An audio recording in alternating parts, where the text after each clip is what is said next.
As you can read from that title, there have been Cartoon Network shows that were pitched to Adult Swim first. One example of this is the Problem Solvers.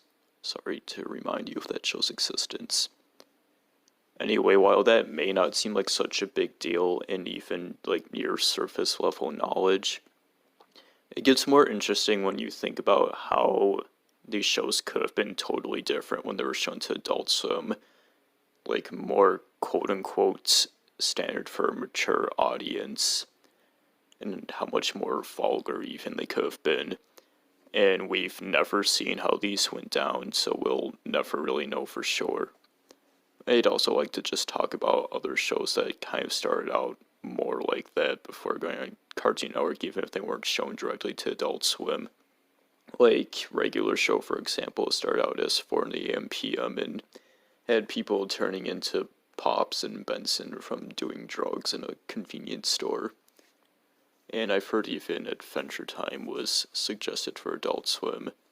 And Powerpuff Girls started out with, instead of Captain Coax, it was a can of whoop ass. It also reminds me of how people used to say, like 10 years ago, that Invader Sim would be suited to return on Adult Swim. But yeah, it's just neat and kind of dark to think about how these shows could have been totally different and way more graphic when shown to Adult Swim, and that's just totally closed off knowledge to the public. Aqua Teen Hunger Force was one of the most longest running and well-known shows on Adult Swim. So why does it seem like it just ended in a small whimper? Now I know everybody remembers Aqua Teen Hunger Force definitely, but when you think back to when it was ending, it seemed like nobody really fucking cared or talked about it, at least on a mainstream level. Maybe it got overshadowed by Rick and Morty Season 2, which happened at the same time. But yeah, I remember watching it, and like I didn't even like really recall that much beforehand, knowing that it was the end. Like I definitely had to know they must have promoted it, but like it wasn't that heavy, and people definitely did talk about it like afterwards. Like at most, you probably got some like YouTuber being like, "Oh yeah, the show's over," and people probably also discussing it and sharing their thoughts on it. But for what was such a long-running animated show, it ended just kind of mysteriously quiet. Like the network almost didn't even really care that it was over either. And while it may have been a bigger deal to you, it definitely wasn't to a lot. And the more and more you try to think about that time, the more and more kind of odd and mysterious it gets. Are there any bumpers that just always stuck with you or resonated with you for seemingly no reason? The one I have pictured here is an example for mine where it just always kind of fit with me with the way this dude plays his guitar. And it always just sounded kind of like sad or emotional to me, even though it's like really not to mean anything. It seems like it's just some silly guy practicing guitar by himself and to promote Aqua Teen Hunger Force. But like I didn't even like really think of this much for the longest time either until I saw it again from watching old commercial breaks.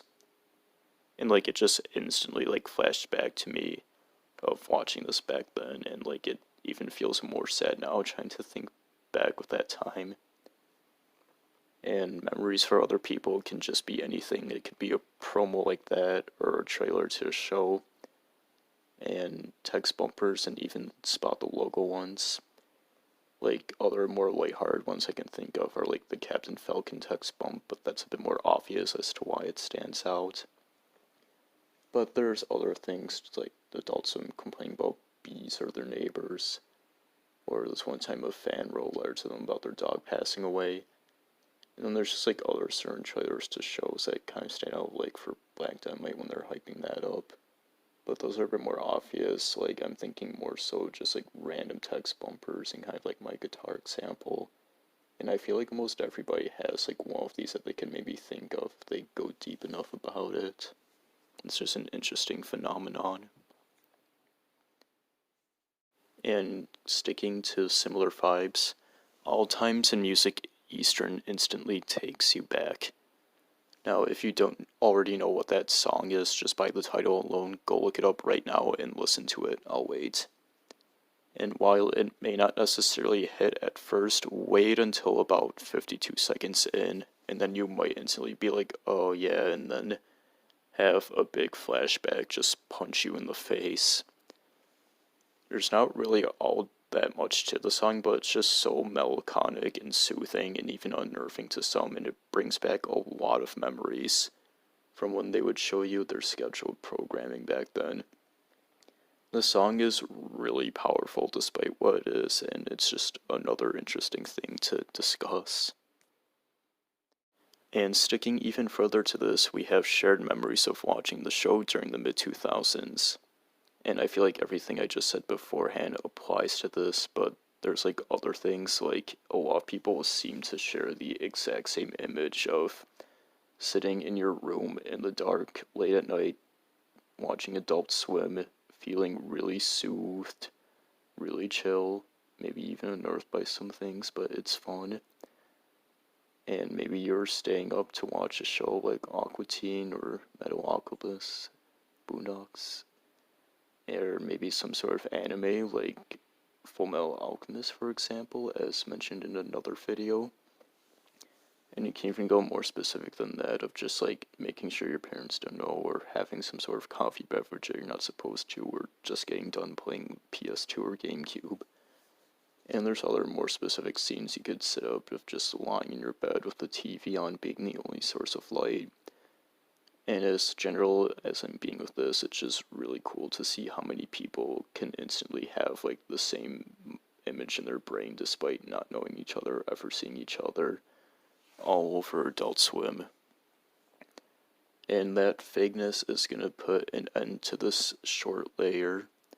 As you can see, there's a lot of shared experiences here again, but even more specific yet general at the same time.